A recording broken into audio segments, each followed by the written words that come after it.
Good afternoon. Welcome to this webinar presented by SCORE in Pasco Hernando. Thank you for being here. I know that you are busy and you are taking part of your time to attend our webinars. I hope that what we discuss in the next hour will be of benefit for everybody. Our webinar today is called Essential Steps when Buying or Selling a Business. I will emphasize the word steps. Mostly I will be talking all the steps that are needed, because if we jump ahead, we are always in risk in losing money when we buy a business. That is why the main point today is that we follow the steps in a sequence that is logical, and we will discuss that. My name is Jose Melgar, and I am a mentor at SCORE in Pasco Hernando. Just a brief information, what I think are my background that helped me to be able to bring this message today. I have worked for more than 40 years in global companies in different activities, and I had the opportunity to buy and sell companies in many places in the world, not only in the US, but in South America, South Africa, Europe, everywhere, in all the continents. And after that, I have been for 10 years mentoring people and giving webinars. I am really focused in competition, in making businesses more competitive, to be ahead of the competition. And I have written more than 30 articles that have been used for private companies in South America mostly. So talking about steps. So I said before, what is important is to follow steps in the proper sequence. Any steps in any activity, if we follow that discipline, we will be better off. So first, it is good that we have a method to find the business we want to purchase. Then how we value the business, how we think we are willing to pay for that, and why we have thinking that that is the amount that we are willing to risk. Then next point is negotiate. So we agreed on a price by ourselves, and then we are trying to bring the other side to that price. After we have negotiated, then we submit a letter of intent. After we have at least certain warranty on the price, we say, okay, this is a letter that I state that I am willing to buy this business under these conditions.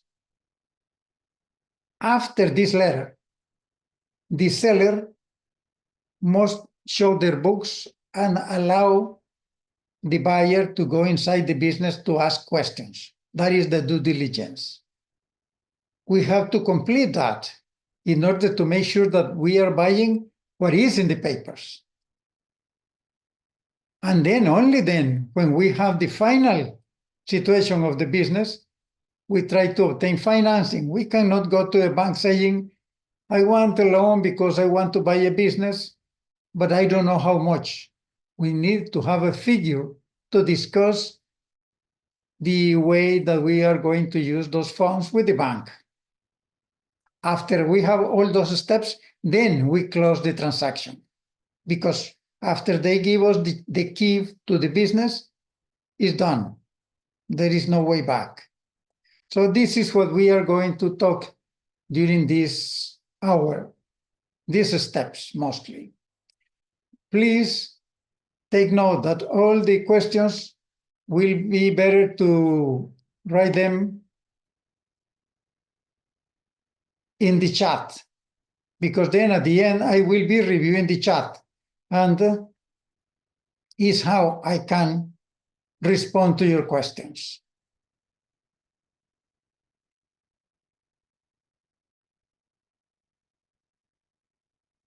So let's talk by finding value. Value is not the price, is what we think is the reason we buy that business. It's not because my cousin has this kind of business, I will have something similar. That is not value. That is not a professional way to make a decision. Is what I think is of value in this business. So there are three basic things any business should have. It's like a bench that has three legs. Product, network of active clients, and the capability to deliver. So if this business doesn't have a very clear product that is saleable, that there is people in the world that will be willing to buy it, why should we buy that business? Then the network of clients. When we buy a business, and this is very, very important, when we buy a business, we are buying clients. If somebody says, I put my business for sale because I have been in problems and it has been closed for 6 months, but this has been a very good business, but then I ran out of cash, had personal problems, so I had to close it for 6 months. That is no business. If it doesn't have clients that were buying yesterday, that is no business. Because what I am buying are clients that will be there tomorrow and will start giving me cash tomorrow. Doesn't make any sense that I buy something to start struggling to find clients. This is very important. This is the center of everything. When we buy a business, we mean we are buying a source of money, source of cash flow. And then the business that is for sale needs to have capabilities to deliver. So people that say, I have a food truck for sale, but the truck doesn't work. So then I cannot go from my home to the place where I will be selling, so I have no business. There is no capability to deliver. So I am a good baker. I have been for 13 years working in a bakery, and I have the most delicious products to sell, but I don't have an oven. So I have no capability to deliver tomorrow. So there is no business. So this is important. So when we start, those are the first three things. So then we can ask the following questions. Okay, there is value today. Will it be there 5 years from now? I remember some people that came to SCOR 9 years ago and were planning to put all their savings in Pokemon, because Pokemon was a game that was very famous in those days, was a fever. And then 6 months later, it disappeared. So that is very important. What we see today as a fever will be there 5 years from now. Is somebody trying to get rid of a business that is starting to show problems? That is very important. It's conservation of value, because what we are putting in a business is trying to have a seed for the family net worth. So we are planning to have a patrimony for my family when I am investing. So it's important that I make sure that 5 years from now, that value will be there or better. Then the value, how I know there is value. What makes it different from the competition? Because it's important. If it's not different from the competition, why people would buy from it? So it's because of the product. Do I have a product that is more robust, is better than the competition? Do I have good clients that give me a contract? So if I say, well, I have this small business, but it has 3 big clients. It has Walmart, it has Publix, and it has target. So that is a good portfolio. Those are people that will be paying their invoices all the time. So what kind of clients does this business have? Then what is the cost structure? I need to know what is the cost these guys are having today in order to make sure that I can make money with that cost structure. When I am competing with other business, what really is the basis for my competition is the cost structure. If I have better cost than my competition, then I am better for the future. And prestige. Does this business have a famous brand? Is recognized for many years. So the people that have been owners for years have very good prestige. They are honorable people. That is important. So if we have value today, we can see in the chart this size, and then how does it look in the future? Does it look higher?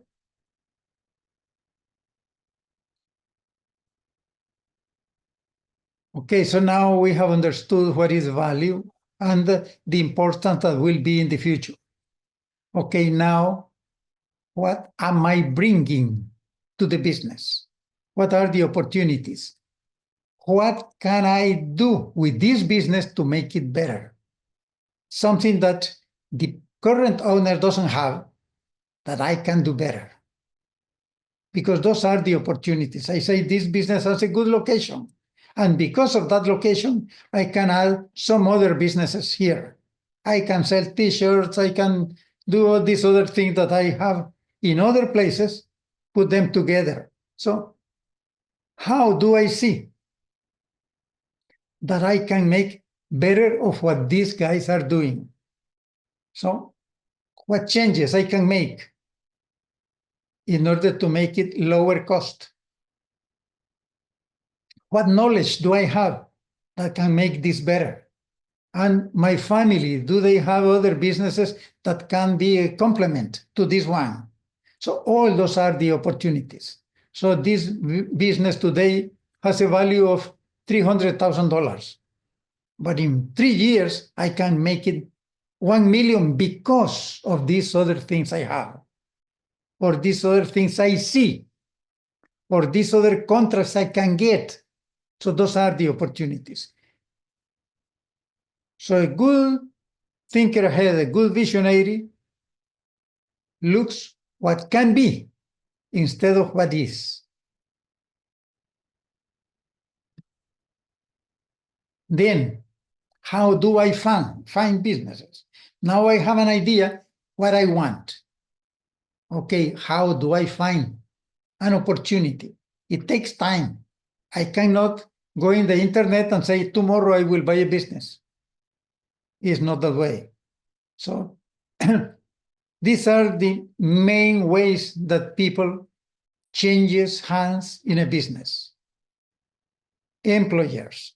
So people that have owned a business for 10, 12 years, 20 years, they have employees of reliability. They have the right hand.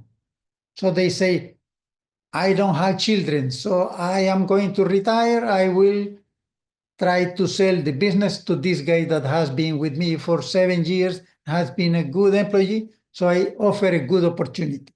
That is one way, that is the most common we see in a SCOR. People that are transferring the business to a very reliable employee, and of course they deal, they negotiate the price, they say how it's going to be paid, but that is a good transition. But if we don't have that possibility, if I am not working in a company that is willing to be sold to me, so then, and I want to invest in something, I can use a broker.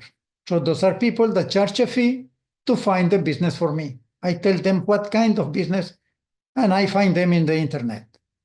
I say, I need to find a business in this and these locations, and businesses dedicated to this, and this is the price, or we don't say the amount, but say no more than 1 million or a rough idea in order that the broker knows what they are going to look for. The banks. Many times the bankers have businesses that the owner is going to retire or the owner died and the family wants to sell it or so. And if I have good relationship with the banker will tell me, you see, there is this opportunity if you want to buy it. So it's good that I keep contact with the bankers, always telling them, I am interested in finding a good opportunity. So if you know about a good business for sale, give me a call. Advertising. So if I am new to this area and I want to buy a business soon, I advertise. I am in the market to buy businesses in these and these areas, and these products, and please contact me to these places. Word of mouth. In addition to all of this, every person we meet, we tell them, I am in the market to buy a business, or I am in the market to sell my business, because this works both ways. So what we are going to talk today works for both seller and buyer. It's the same thing. So then, risks. There are risks involved when we are buying a business.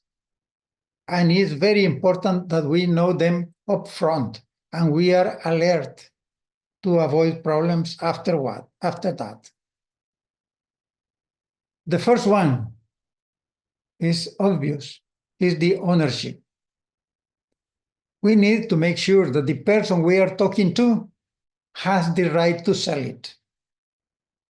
We don't want problems that we buy a business, we give $500,000 to this person, that person disappears, 6 months later appears some other guy that say, oh, I was his partner, and these are my documents, and he was not allowed to sell it, so then we are in a problem. So we need to make sure with our lawyer that this person is the person with the right to sell. That person could say, well, this is my family business. And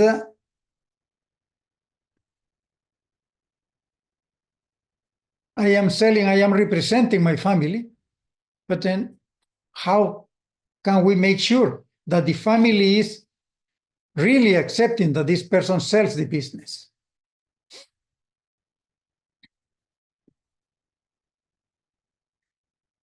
Legal risk. So this business could have problems from the past. If it's a business that had problems with contamination, with accidents that maybe one of the trucks killed the person 3 years ago and there is a legal demand. So we need to make sure that it's clean of legal liabilities. Financial risk. Do they owe money to the taxes? Do they owe money to some other people that are fighting for unpaid obligations for delivery of products? So we need to make sure that all the debts are registered and we are aware of them when we are buying the business. Or we only buy assets, we don't buy all the business. So we decide how, but we need to anticipate the risk that exists. And also the uncertainty. If this business has been for 20, 25 years working, and the clients have good friendship with the owner, when I buy it, the clients will not know me. Will they still buy from me? Or they were only buying because they were friends of the other person? So I would say there are many other ones, but these four are the most frequent, the most concerning to the people, and the most important. When we are now at this point, we say, how much should I pay for this business? Or how much should I ask for my business? What is the right price for this Subway restaurant I am buying? there is no right price. I have seen Subway restaurants sold by 500,000 and Subway restaurants sold 2 miles distance for 300,000 and 200,000. So nobody can say, what is the right price for a Subway? There is no right price. I can give you an example. Okay, let's talk about right price. I am going to give you an example. Some months ago, a person that was trying to be in good arrangement with me gave me a gift, a ticket to an UFC fight in Tampa. So was a good gift, he said, because it was not easy to find those tickets. And he said, this is worth $400. So he gave me this. I have never watched a fight in UFC. I am not interested in 1% in UFC. So for him, the ticket was worth $400. For me, it was worth $0. Then, 1 week later, I am talking to my nephew that lives in Miami. And I told him this thing, that I had this ticket that somebody gave me, but I was not going to use it. And he said, oh, give that to me. I will drive from Miami to Tampa to go to that, because those tickets are now worth $1,000 in there. So that is the point. For me, it was worth $0. For the person who bought it was $400. For my nephew was $1,000, and the willingness to drive 4 hours both ways just to watch that. So that's the same thing with a business. There is no right price. It's the value the buyer assigns to that business. And then, if you are selling your business, it's your ability to convince the other person that there is that value in what you are selling. And you need to be aware that you will not be able to sell something on what you wish. Is in what you are willing, you are able to convince the other person. I have seen many people that come to SCORE saying, I am selling my business for $500,000 because it's worth $500,000, and then nobody offers more than $200,000. So it's really in the eyes of the buyer. So if we are a buyer, we need to calculate, be able to calculate the best we can, the value we assign to that business. So then there are methods for that. We are going to discuss those methods very soon, but there are different. Every method will give a different result because there are very different ways to do it. The experience shows that the best way is to try many of them. And then when we have a very good estimate with those valuations, then we can decide how much we are going to offer. This may sound confusing, but we will see how it works.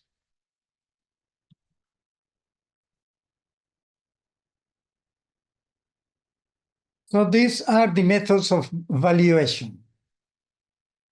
There are many, but these 4 are the most used. The first one is annual sales.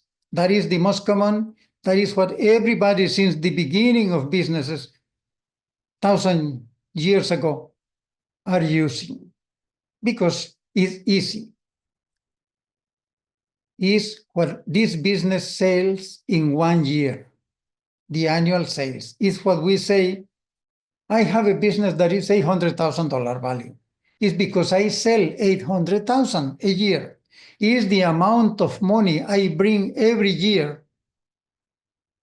Of course, I have expenses, but there is the willingness of clients. So clients bring to this business $800,000. So we sell, what is the size of General Motors? 150 billion. So that is a rough value of the company. Doesn't mean that I am going to buy that for that amount, but that is the starting point. Always there is an initial figure. And when we see advertising or people asking for a price, so the first conversation is 1 year of sales is the easiest way to measure. And then we will see the other ones. Other way is, okay, show me the books. According to your books, your business is not 800,000, and your book said that is only worth 150,000. There are many considerations why the book don't show 800,000, because the books will never show the value of the clients. Remember, we are buying clients. We are not buying assets, we are buying clients. But it's good to know, because I say, if I buy this business in 800,000, in the worst case, at least I can get 150 back, because it's what is in the warehouse and is the value of the equipment. So that gives a good way to put the range. Another way of calculation is asset liquidation valuation. We are not going to go in details to that because we are talking of ongoing businesses. But there are cases that the family that says the owner of the business died and then the family doesn't know how to run it, or are small little children, they say we are not able to do that. Then the lawyer tries to get money for that. That is liquidation value, is different. We are not going to go in details, but that is one way of valuation. The most professional, the most accurate, the one I would use and many people use when buying a business is the profit multiples. It means how many times, how many years do I need to get my money back if I buy this business? If I put $300,000 today in this business and it gives me $50,000 per year, in 6 years, I will have that money back. Then I say how much I am willing to pay for that. So that is the concept of profit multiples. We will see in detail how we calculate that, but I will say this is the most important because you can defend that with numbers.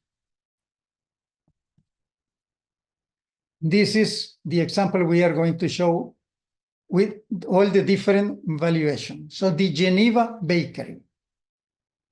The Geneva Bakery, let's say that is in very important avenue in Columbus, Ohio. And they have been there for 12 years in the same place, and people go every day and buy there. So it's a good traffic. We see from outside, it's a good business. We don't know because we are not inside, but we buy from there. So we like that place. And then we see that is for sale. So the owner is asking for $550,000. So this is the first conversation. Why do you want that amount? Why you say your business is that value? Well, last year we sold $562,000. So we see 1 year sales. It's reasonable. The guy say, if you buy this, you will have $560,000 next year in income. It depends how you manage the business to see how much profit you can get. But this is the reason why I am asking for 540. That is the starting conversation. Then we say, let's see the books. So they say, I cannot show everything, but this is my balance sheet. So in equipment and furniture and inventory, I have $121,000 according to the books. But I still have not paid bills from last month, and I still have a bank loan that I use to grow the business. So the net value in books is 82,000. That is just information. So then, if we were going to use, we need to use the 121,000, not the debt, because if I buy that, if I give this guy 120,000, he will have to pay his debts. I will not pay them. He will have from that money. He will have to pay his loan. So that is why we will be using 121. So he asked for 540. His book says 121. But of course, he will be offended if we offer 120. Doesn't make any sense. So then we go to profit multiples. There are two situations. The way of calculating is the same, but it's different if I am going to work there. If I am going to bake bread, I am going to attend the clients, I am going to operate the business. I make one calculation. If I am going to keep my work as engineer, I am working as engineer in a firm, and I have received a good salary, and I am buying this with my savings, is another way of calculating. Because I will need to pay somebody, and then I will see this as putting money in the bank to gain interest. It's different. So we will see both ways. So let's say that I am going to work there. So then, according to the books, this business in 23 made $122,000 in profit. So it's good. $122,000. And the interest this guy paid on the loan is $2,600. So really, the business made 125 because the interest is his expense. It's not a business expense. It's his because he has a loan. Maybe I don't need a loan, or maybe I need a bigger loan. So I cannot use his interest for my calculation. Is before interest. So this business gave $125,000 last year. So then I say, if I am going to work here and I buy this business by 375,000, I will have it back in 3 years. In 3 years, I will have full business and my money back. That is the concept. But I say, well, he will not accept this. If I go to 3.5 times, I can offer 438,000, and I will have my money back in 3.5 years. But if I accept going to 4 years, I can offer 500,000. So here is what I say, there is no right price. It's what I am willing to offer this person. Other people could say, I am willing to do for more years. It's your personal decision, but this is the way to calculate. You take the profit before taxes, and then you calculate the multiples. How many years you are willing to pay in advance to get your money back and to keep the business. This is if we work there. What happens if we don't work there? If I keep my job because my salary is $200,000 and I am not willing to lose that salary, and I will keep this working in the side, I will go every afternoon to review the amounts, to review the sales with the manager, but I will not be there every day. So then we know this business gave last year 125,000. But my niece is willing to work for 63,000 a year. she will be working there. And then there is 62,000 for me as investor. So that is how I calculate 62 instead of 125, because I have to pay somebody to do it. Then I say, how many years I am willing to wait to get my money back, because I will not be working there. I will keep my other income. So then, if I offer 4 years, it's only 248. It's not possible that the current owner will accept this amount. So if I go to 7-year multiple, I can offer $435,000. I will not be working there, and I will be receiving $62,000 every year. So then what is my comparison? If I put $430,000 in the stock market, can I make $62,000 per year or not? Or if I put that to gain interest, it will never give me $62,000. If I put that in the bank or a CD, I could get $30,000, $25,000 per year, but not 62. So then what are my chances to get $62,000? That is how I calculate what I am willing to offer. So now let's have the summary. The guy is asking for $540,000. Going by annual sales is $562. Book value says only $121,000. But if I go by profit multiples, I could be between $450,000 and $500,000.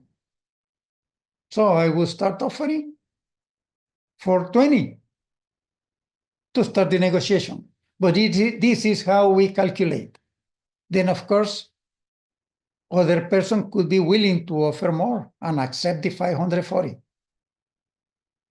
So this is after we see the numbers and we make our decision, and depends also how much money we can get to buy this. If I cannot get more than $400,000, well, that is the limit. That is what we will be trying to get for. So then we have made our calculation. We have made our decision. How much are we willing to accept to sell or to buy? Then if I am buying, I am also to ask some other questions. Is this a corporate or is it a personal business? If it's a personal business, I better buy the assets because I don't know the liabilities this person may have. If it's corporate, they will sell me the shares and then I will get all the liabilities. Or I can make a different arrangement, but this is important to understand. If it's personal, are the customers buying only because they are friends to this person? How long will I get this person committed to stay until the client recognize me? So I say, I need you to stay 6 months. The person says, no, I am not willing to stay 6 months. So this is part of the negotiation. This is very important because the moment this person receives the money will disappear. And I will be alone with market that doesn't know me. And then key employees. If I am buying a restaurant and the chef is key for the restaurant and the chef said, no, I am the son-in-law of the previous owner, I will go away because I don't want to work with you. I need to make sure up front that that person is going to stay or is going to train somebody enough to be able to take over. And I need to know who is the competition, how far is the competition, and what is the resources the competition have. If I am buying a business that the competition is having a new equipment, I am in disadvantage. Then I better think again. So this is the kind of questions we need to buy before making any deal. But let's say that we are now decided. This is the sale agreement. This is the document we signed. with the people. So they signed that they are going to sell the business at this amount in this date. So we establish terms, how is going to be paid, when, not ambiguous, needs to be precise, needs to be established. If this person, any of both sides, in 2 or 3 months say, no, I am not going ahead with this agreement, what are the penalties? Because then I wasted time, those 3 months during the negotiations, and now the person say, no, I am not going to sell it because I decided not to sell, or I decided not to buy. The other person needs to be compensated and has to be established in this document. If it's not established, no court will give any amount to anybody because was not arranged at the beginning. Normally, it's prepared by the buyer's attorney. So this lawyer says, I am going to protect your interest, and this is the document we need the other person to sign. Then is the due diligence. I need to see if what we are establishing in the document really exists. This person says that the business is selling every day, that is really, this bakery is working perfectly, no problems. But then when we do the due diligence, I bring a guy that is expert in repairing ovens. This person goes and reviews the oven, and then it finds that the business has 3 ovens, but one of them is working, the others are not in good condition. So then I am going to have a problem in 2 or 3 months. So these things could change the price of the agreement. Even if I told you 2 weeks ago that I will buy this at $450,000, now I see that the repair of those ovens will cost me $40,000. So we better reduce that from the amount. And the buyer, the owner of the business should be prepared to receive very tough questions. So the expert the buyer will be asking questions to the employees, and will be asking questions even in the government to see if there are some problems with hygiene or with the location. Is going to be a new street open there, and then I will be without clients for 6-7 months. So all those things are part of the due diligence. That means detailed review. I bring my accountant to review that, to review the books, to see if everything is recorded. A good accountant will detect some irregularities in order to say, well, this is not worth what you are saying.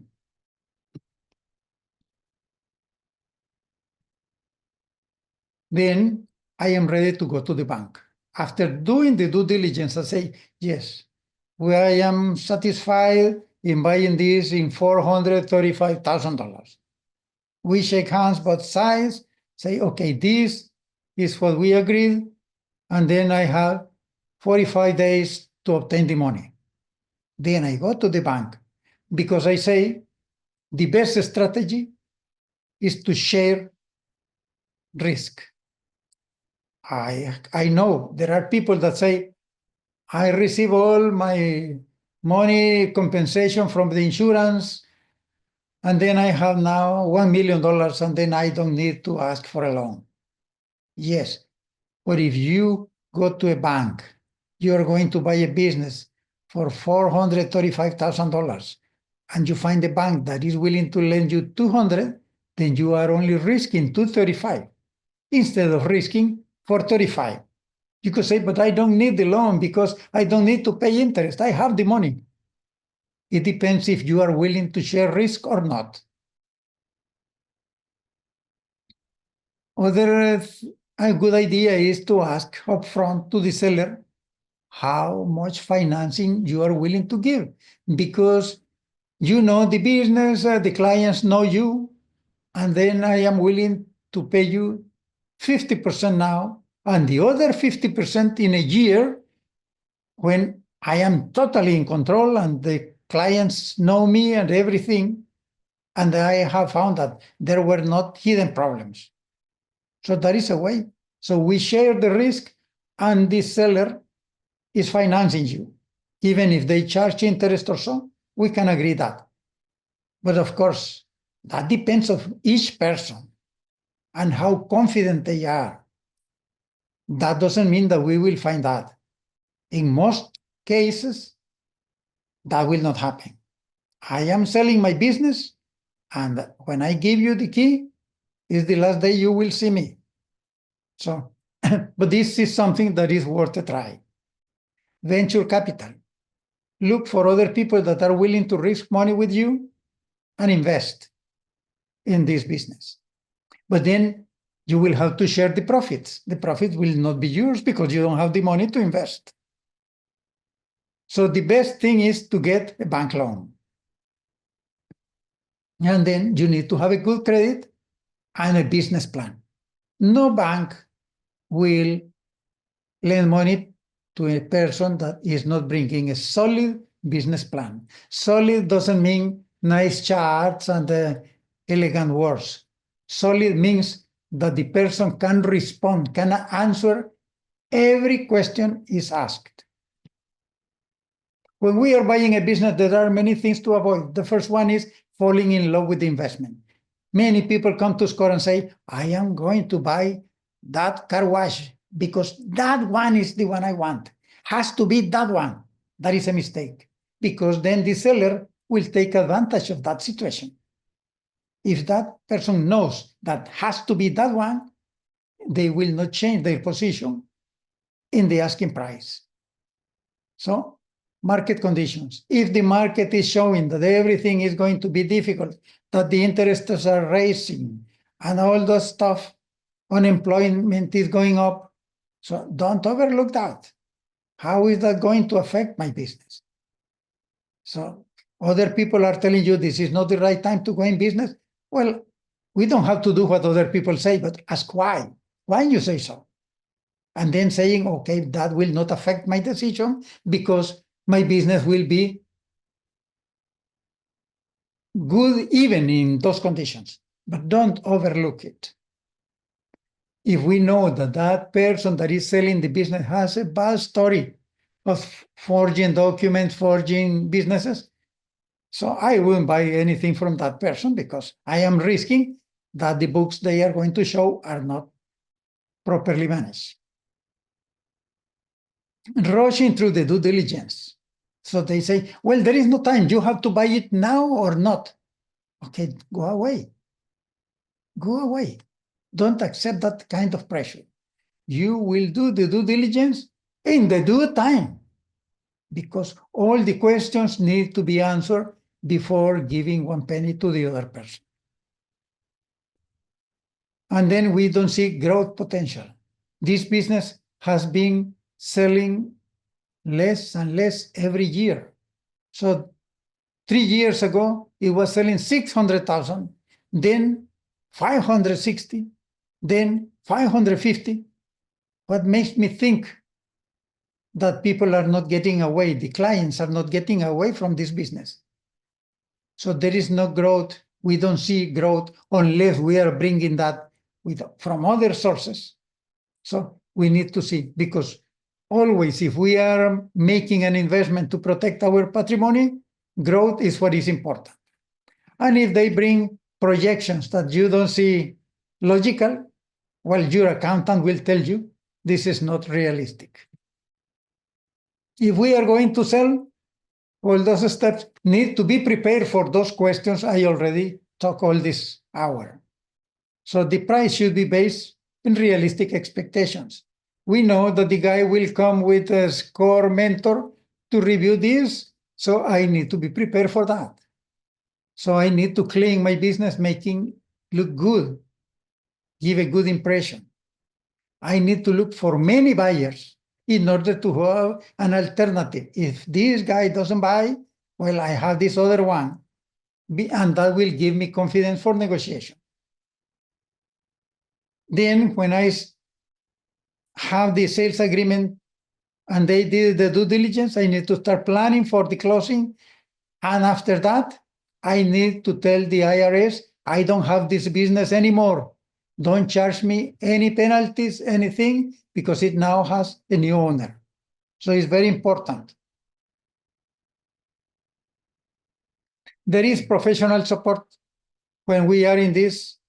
Mostly we said at the beginning, brokers, appraisers, some other people that could help us to make the calculations, accountants to review if the books are in good shape, and they are going to have the books in the future. So it's better that we have our accountant available. We need a lawyer to prepare the documents and to protect us from any liability.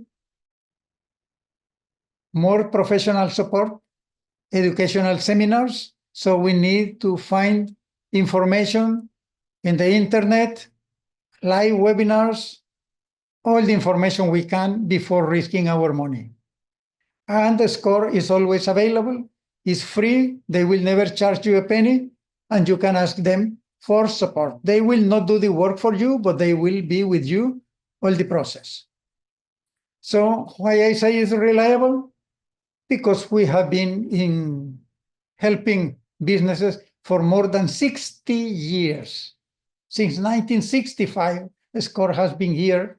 And last year, in 24, we had 12,000 volunteers in all the US, more than 300,000 sessions of people that look for mentoring with SCOR in different states, and almost 500,000 people attending webinars like this. So SCOR has experience. All these people. To be a SCOR mentor, you need to have 20 years of experience in business. So that is why we share this, and always free of charge. Ask for your mentor.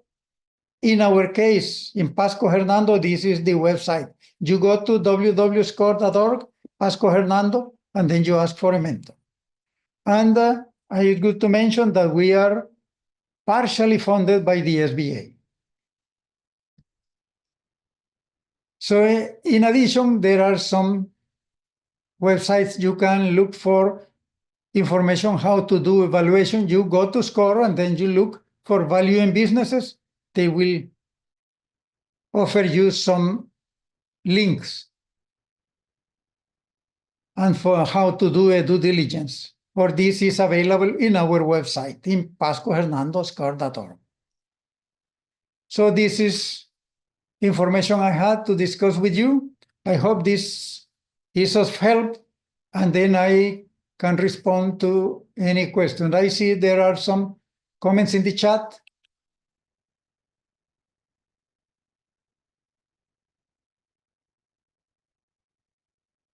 Will this be recorded and will receive a copy recording to the PPT? So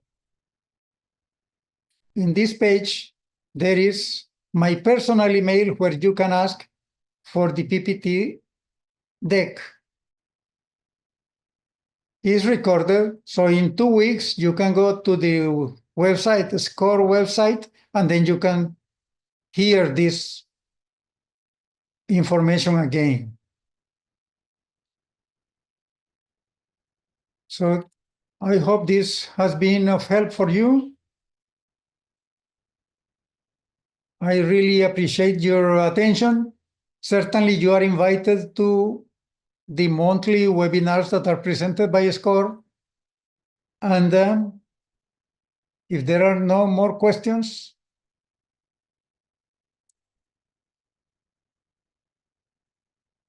well, thank you again.